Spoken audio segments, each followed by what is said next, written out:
Hello friends, good morning. मैं अमन राज, आपका अपना चैनल गीता मॉडर्न क्लासेस में फिर से स्वागत करता हूं। आज मैं आप लोगों के लिए class 7 subject science chapter number 11 जिसका नाम है ट्रांसपोर्टेशन एंड एक्सक्रेशन का क्वेश्चन आंसर का वीडियो लेकर आया हूँ। इसके पहले हम लोग 2 क्लास कर चुके हैं। अगर वो नहीं देखे हैं तो इस वीडियो के एंड में आपको प्लेलिस्ट मिल जाएगा, वहाँ पर से भी जाकर देख सकते हैं। और साथ में डिस्क्रिप्शन में भी आपको प्लेलिस्ट का लिंक लगा दिया जाएगा, वहाँ पर से भी आप जाकर देख सकते हैं। ठीक है दोस्तों, देखिए ये क्वेश्चन आंसर कराने का मकसद मेरा यही है कि आप लोग इसको प्रॉपरली नोट्स बनाइए, एग्जाम में अच्छे से इसको याद कर लीजिए और अच्छे से आप लोग एग्जाम दीजिए। ठीक है दोस्तों, तो चलिए स्टार्ट करते हैं। इसके पहले हम लोग स्टेट ट्रू और फॉल्स देख चुके हैं, जो कि आउटसाइड बेस्ड क्वेश्चन है। ये चैप्टर के पीछे साइड में क्वेश्चन होता है उसका है, इनसाइड का वो हम लोग कर चुके हैं। आज हम लोग देखेंगे मैच द फॉलोइंग। ठीक है, तो यहाँ तक कर चुके हैं, नहीं किए हैं तो चैप्टर इस वीडियो के एंड में वहाँ पर से देख सकते हैं। और ठीक है, और वीडियो स्टार्ट करने से पहले आपसे रिक्वेस्ट है, अगर आप हमारे चैनल में नए हैं तो चैनल को सब्सक्राइब कर ले, साथ में नोटिफिकेशन बेल ऑन कर ले। और हाँ, वीडियो अच्छा लगे तो एक लाइक जरूर कीजिएगा और अपने दोस्तों में शेयर कीजिएगा, ताकि उन तक भी इंफॉर्मेशन पहुँचे और वो लोग भी अपना पढ़ाई अच्छे से कर सके। ठीक है, और हाँ, कोई अगर डाउट है तो वो भी कमेंट करके आप पूछ सकते हैं। ठीक है दोस्तों, तो स्टार्ट करते हैं। Match the following. Match the following मतलब क्या होता है, एक साइड कॉलम ए और कॉलम बी दिया रहता है। कॉलम ए का जो है वो कॉलम बी में हम ढूंढ के उसका सामने आंसर करना रहता है। ठीक है, तो हम वही किए हैं। देखिए, ए 1 नंबर में क्या है, एक्सेलेशन। एक्सेलेशन का कौन सा चीज़ जो है कि कॉलम बी में वो इसे मैच कर रहा है, तो कॉलम बी में डी नंबर ऑप्शन में था, वो क्या था, CO2। एक्सेलेशन में क्या होता है, CO2 बाहर निकलता है। एक्सेलेशन मतलब क्या हुआ, जैसे कि हम लोग सांस लेते हैं तो उसमें क्या होता है, ऑक्सीजन को हम लोग लेते हैं, और एक्सेलेशन में क्या होता है, कार्बन डाइऑक्साइड को छोड़ते हैं। तो इनहेलेशन मतलब ऑक्सीजन लिए, एक्सेलेशन मतलब कार्बन डाइऑक्साइड छोड़े, तो CO2 हो जाएगा। एक्सेलेशन क्या हो जाएगा, CO2 मतलब कार्बन डाइऑक्साइड।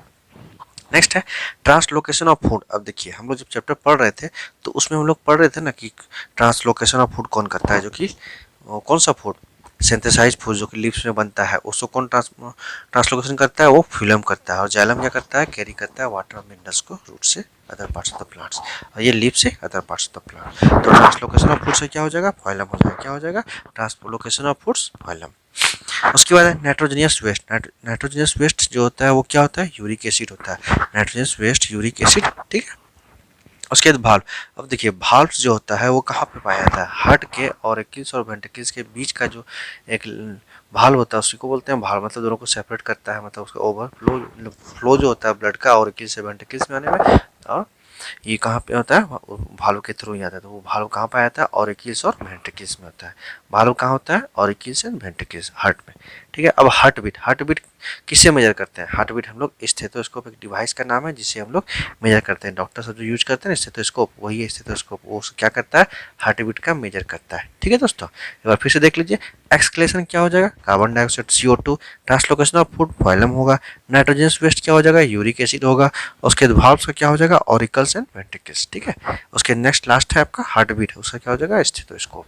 ठीक है, चलिए अब हम लोग देखते हैं नेम द फॉलोइंग। मतलब आपको क्वेश्चन दिया रहेगा, वो उसका नेम आपको बताना है, कि मतलब 1 वर्ड सीरीज में name the following, answer the following question 1 word. ठीक है, देखिए, it is the biggest blood vessels in our body. अब देखिए, कौन जो है हमारे ब्लड वेसल्स में सबसे, हमारे बॉडी में सबसे बड़ा ब्लड वेसल्स है, तो वो क्या है, ऑर्टा। ऑर्टा क्या है, biggest blood vessels in our body, biggest largest. ठीक है, it is the biggest blood vessels in our body, क्या हो जाएगा, ऑर्टा, AORT, ऑर्टा। ठीक है, ऑर्टा के थ्रू क्या होता है, हमारा जो ब्लड है, प्यूरिफाई ब्लड पूरे बॉडी में ट्रेवल करता है, ट्रांसपोर्ट करता है। ठीक है, ऑर्टा। ऑर्टा क्या है, blood, biggest blood vessels in our body. Next है, it is the muscular wall which separates the chambers of the heart. अब देखिए, ये एक मस्कुलर वॉल है जो क्या करता है, सेपरेट करता है हार्ट का चैम्बर्स को। कितने चैम्बर होता है, 4 चैम्बर होता है, 2 ऑरिकल्स 2 वेंट्रिकल्स, मतलब टोटल मिला के 4 चैम्बर होते हैं। ठीक है, 4 वो हार्ट में पाया जाता है। और जो मस्कुलर वॉल दोनों को सेपरेट करता है वो क्या हो जाएगा, उसको बोलते हैं सेप्टम। तो सेप्टम क्या, एक मस्कुलर वॉल है which separate the chamber of the heart. तो जो क्वेश्चन है, it is the muscular wall which separate the chamber of the heart, क्या हो जाएगा, सेप्टम। ठीक है, नेक्स्ट है, it is the process in which carbon dioxide and excess water are expelled through the lungs.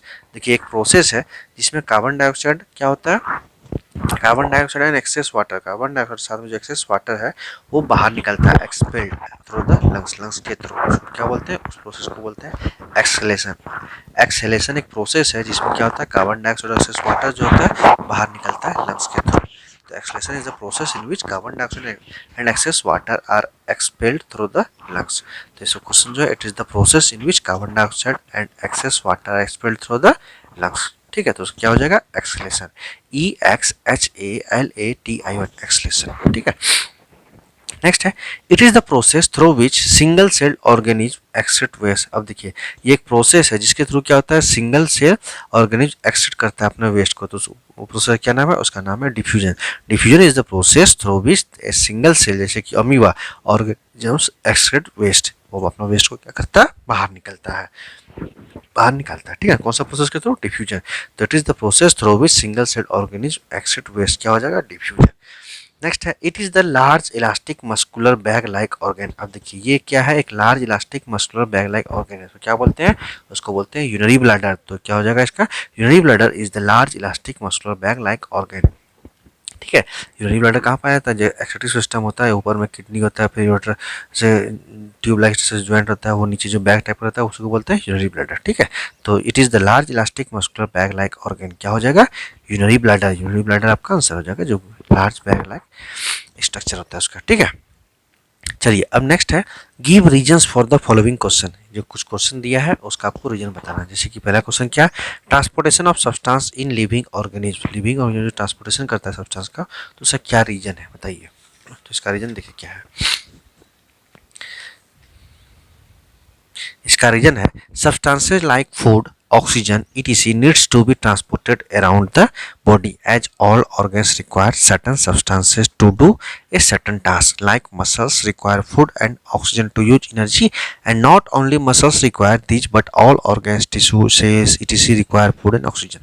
ठीक है, देखिए क्वेश्चन बोला कि जो ट्रांसपोर्टेशन है मटेरियल, फूड मटेरियल का, मटेरियल्स का, वो अपने बॉडी में होता है. इसका क्या रीजन है, इसका होने का मकसद क्या है, इसका रीजन यही है जो कि सब्सटेंस है जैसे कि like food, oxygen, etc.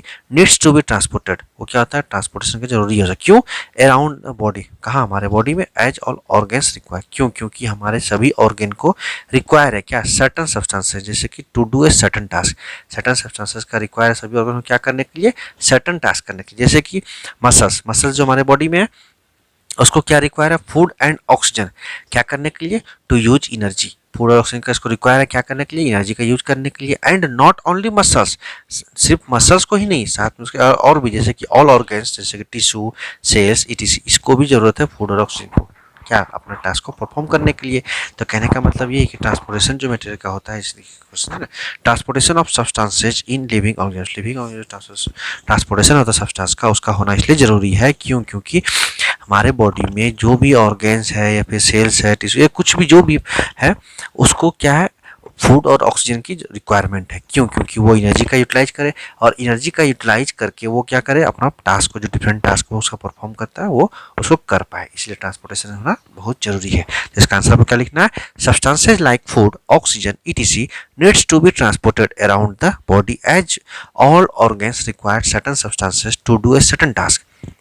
Like muscles require food and oxygen to use energy, and not only muscles require these but all organs, tissue, cells, etc. require food and oxygen. ठीक है, तो सब्सटेंस जो food, oxygen, ये सबका transportation होना जरूरी है. क्यों, क्योंकि हमारे बॉडी में जो भी ऑर्गेन्स या मसल्स, जो कुछ भी है, जो टिश्यू, सेल, जो भी, उसको क्या जरूरत है, उसको फूड और ऑक्सीजन की जरूरत है. क्यों, क्योंकि वो उससे एनर्जी का यूटिलाइज कर सके, और साथ में अपना जो टास्क है उसको वो परफॉर्म कर सके. जैसे कि हार्ट का टास्क क्या है, परफॉर्म करना, ब्लड को वो अपना कर सके.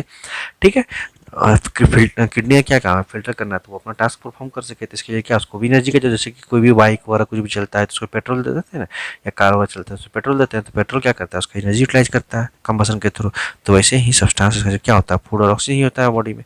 तो इस चीज़ की जरूरत है. क्यों, क्योंकि वो उसकी एनर्जी यूटिलाइज करके अपना टास्क को परफॉर्म कर सके. ठीक है दोस्तों, नेक्स्ट है the heart gives away impure blood through an artery.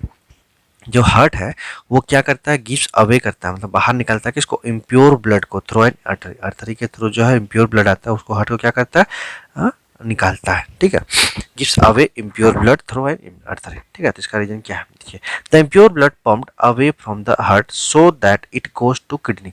जो इम्प्योर ब्लड होता है उसको पंप करता है कौन, हार्ट के द्वारा होता है पंप. सो वो कहाँ तक जाता है, टू किडनी और लंग्स फॉर प्यूरिफिकेशन, क्या करने के लिए, प्यूरिफिकेशन और oxidation. And then it comes again and then pump to the rest of the body. और ये फिर से वापस हार्ट में आता है, उसके बाद फिर पंप होकर कहाँ जाता है, rest part of the body. देखिए इम्प्योर कहने का मतलब ये नहीं होता है कि आपका ब्लड गंदा हो गया है, ठीक है। इम्प्योर का मतलब ये होता है कि उसमें कार्बन डाइऑक्साइड मिक्स हो जाता है या फिर ऑक्सीजन नहीं रहता है। अगर ऑक्सीजन नहीं रहेगा तो वो इम्प्योर ब्लड कहलाएगा, ऑक्सीजन रहेगा तो प्योर ब्लड कहलाएगा, ठीक है। तो हार्ट आपका क्या करता है, जो आर्टरी के थ्रू ब्लड आता है उसको पंप करके कहाँ भेजता है, किडनी और लंग्स में। किडनी अगर कोई इम्प्योरिटी है तो उसको फिल्टर कर देगा, और लंग्स क्या करता है, उसमें ऑक्सीजन को मिक्स कर देगा और कार्बन डाइऑक्साइड को बाहर निकाल देगा, ऑक्सीजन को मिक्स कर देगा। देखिए प्यूरिफिकेशन कौन, किडनी किया, और लंग्स क्या करे, ऑक्सीडेशन कर देगा। और उसके बाद फिर वापस क्या होगा, ब्लड आपका हार्ट में आएगा, और हार्ट में फिर आके फिर क्या होगा, वो ब्लड आपका पंप हो गया और कहाँ, रेस्ट पार्ट ऑफ द जो बॉडी है पूरे बॉडी में जाएगा, ठीक है। तो इसका आंसर क्या होगा, the heart gives away impure blood, तो अर्थात इसका आंसर हो जाएगा the impure blood pumped away from the heart so that it goes to kidney lungs, kidney oblique lungs for purification and oxidation, and then it comes again and then to the rest of the body, ठीक है। तो ये इसका answer हो गया दोस्तों, ठीक है। तो आज हम लोग यही तक रहने देते हैं, नेक्स्ट क्लास में हम लोग इसके आगे के चैप्टर क्वेश्चन से करेंगे। तब तक वीडियो के साथ बने रहे, और अगर वीडियो अच्छा लग रहा है तो वीडियो को लाइक करें और अपने दोस्तों में शेयर कीजिए, और अगर चैनल में नए हैं तो चैनल को सब्सक्राइब कर लीजिए और साथ में नोटिफिकेशन बेल ऑन कर ले। और हाँ, आप कमेंट करके जरूर पूछ सकते हैं, कोई डाउट है तो, और कोई कैसा लगा वीडियो ये भी आप कमेंट करके बता सकते हैं, ठीक है दोस्तों। तो फिर मिलते हैं नेक्स्ट क्लास में, तब तक इसलिए चैनल के साथ बने रहे, और कोई डाउट है तो वो भी पूछ सकते हैं, ठीक है। थैंक यू, और नोट्स प्रॉपरली इसका बना लीजिएगा दोस्तों, ठीक है। Thank you.